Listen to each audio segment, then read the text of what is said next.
ચાલો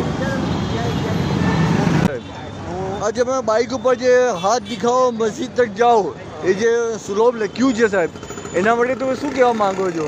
હા, મેં એના માટે જોયું કે મારી જોડે એક બે ઇન્સિડન્ટ એવા થઈ ગયા છે. હા સાહેબ. કે મને રાતે 3:30 વાગે મેમકો ચોકડી ઉપર એક બે જણા એવા મળ્યા જે સિલાઈના કારીગર હતા અને એમને રોજા જવાનું હતું. હા સાહેબ. હા હા કઈ નહીં કઈ વાંધો નહીં. પછી શું રહ્યું હતું સાહેબ? કઈ વાંધો નહીં. રાતે 3:30 વાગે મળ્યા તો એમનો રોજા 4 વાગે ચાલુ થઈ જાય. હા. પણ કે મને કોઈ મૂકવા નથી આવતું, મારે મલેક સાહેબ સ્ટેડિયમ જવું છે. હા. એટલે મને ઘરે મૂકીને બહુ જોરદાર લાગી છે. બરાબર. આ ક્યારનું બનાવ બન્યું હતું સાહેબ? આ મારા ગઈ સાલ બનાવ બન્યો હતો રમઝાનના ટાઈમે. અચ્છા, ગયા વર્ષે? હા સાહેબ.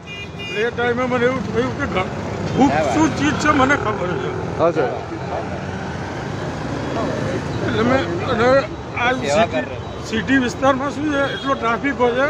રમઝાનના ટાઈમે લોકો ભૂખ્યા છે, જ્યાં સુધી રમઝાન નમાજ નહીં પડે ત્યાં સુધી ખાશે નહીં. એટલે અમે તમે હમણાં જે સીધી સઈદની જાળીવાળી મસ્જિદ પાસે લઈને આવ્યા છો તો તમે કોઈને હમણાં લઈને અહીંયા આવ્યા હતા?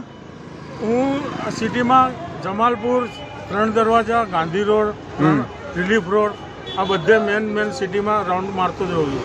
બરાબર. હું પરમ દિવસે જુવાપુરા ગયો તો ગાંધી હોલ મૂકવા એક જણને. અચ્છા.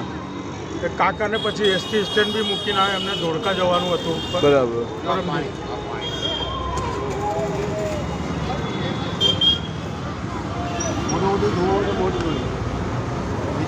ના બસ. પણ આ તમે બહુ મોટી માણસાઈ તમે આ બતાવી છે. આપણા અમદાવાદમાં બહુ મોટી તમે આ માણસાઈ જેવી એક વસ્તુ બતાવી કહેવાય છે. એના માટે તમને કેવું લાગે છે? આ તમે સેવા કરો છો, મુસલમાનની સેવા તમે કરો છો, હિન્દુ ભાઈ નહીં. હું એમ કહું છું કે મુસલમાનની તમે સેવા કરો છો રમજાન માસમાં. આ મોટી માણસાઈ. હા, માણસાઈ મેન છે. હા. હિન્દુ હોય કે મોમેડિયન હોય કે ક્રિશ્ચન હોય કે ગમે તે હોય. બરાબર. માણસાઈ આજે બહુ મોટું ધર્મ છે માણસાઈનું. છે ને ભૂખ.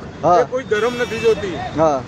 કોઈ હિન્દુ કે મુસલમાન નહીં જોતું. જ્યારે એને ભૂખ લાગે છે ને ત્યારે એના ઉપર શું વીતે છે ને એનું મન જાણે. બરાબર.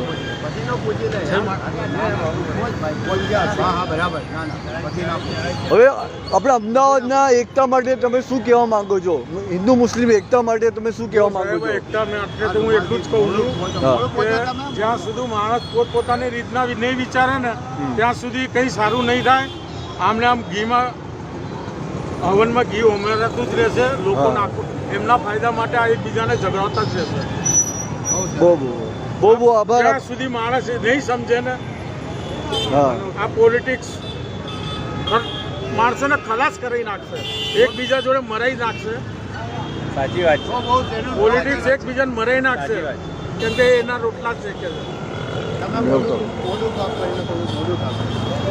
સાહેબ, ગુજરાતની આજની ચેનલનો રિપોર્ટર છે, અમદાવાદ સિટીનો હું છું અને આ હું અહીંયા નમાઝ પઢવા આવ્યો હતો.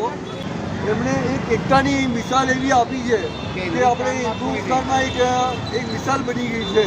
અને અમદાવાદ અમે આ સીરીસીની જાળીઓ મસ્જિદ હું નમાઝ પઢવા આવ્યો હતો ત્યારે આ વસ્તુ મેં જોવામાં આવી. અને આ ભાઈને હું દિલથી, હૃદયથી અને આખા મુસ્લિમ ભાઈઓ છે અહીંયા ઉભા બધા એમને સલામ કરો. સલામ કરે છે. સલામ કરો. તમારે જે હોય તમારું ધર્મ તમારું